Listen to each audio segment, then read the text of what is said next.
Alright, so in this video I'm going to try to provide an example of what I'm looking for when you reverse engineer one of your parts.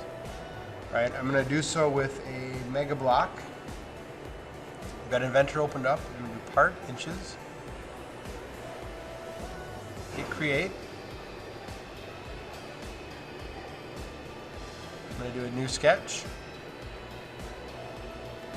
Alright, you'll notice that the majority of my part, the base here, is a rectangle, so I'm going to use the rectangle tool from right here. I'll start by grabbing this dimension. Make sure that when you're using the caliper, I've zeroed things out. I have 2.474.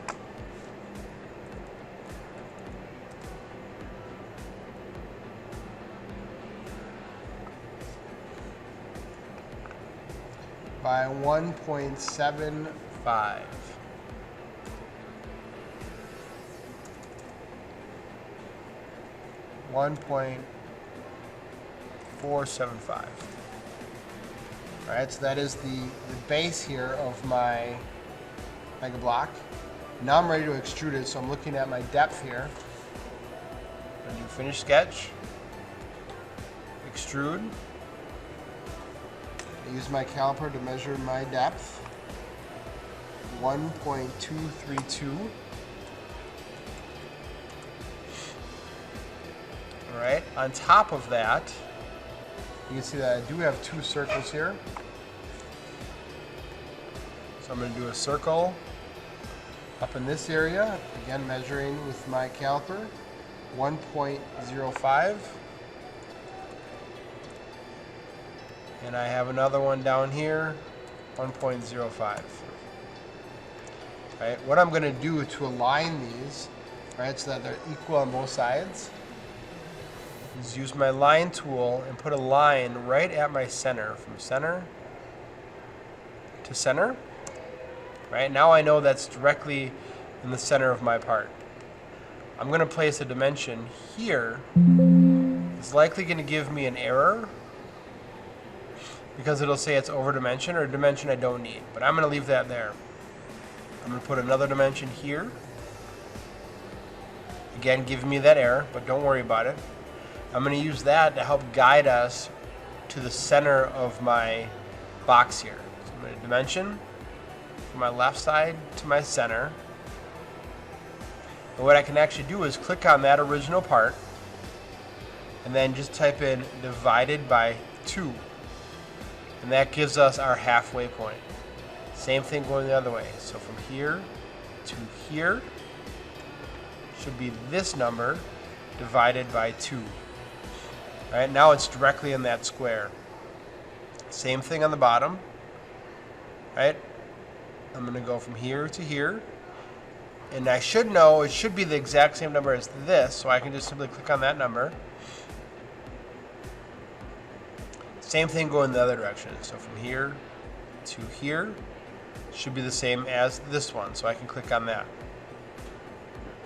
Now they're both centered. Sketch. Click extrude. Go back to my part.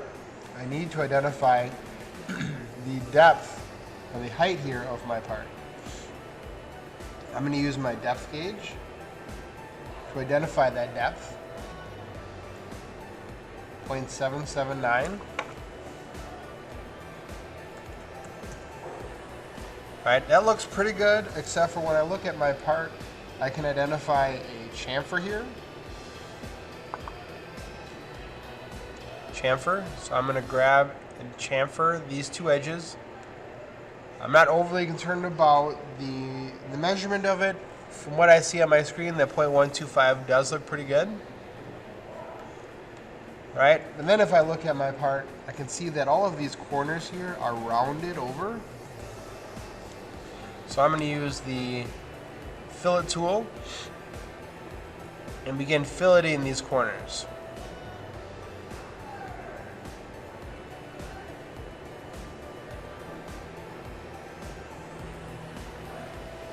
Right? That fillet here looks a little aggressive, a little bit too much. So I'm actually going to cut it down to 0.1 and hit OK. And this looks more similar to my part. The last thing I need to do, notice my part is whole right now. I need to shell or hollow it out.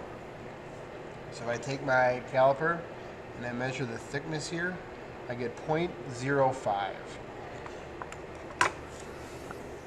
Click shell, type in 0.05. Shell, click the bottom, and you can see that it does hollow it out, and hit OK. Alright, last thing I can do so that it more similarly it looks more similar to my original part. I'm going to go to default and just find a green that I like.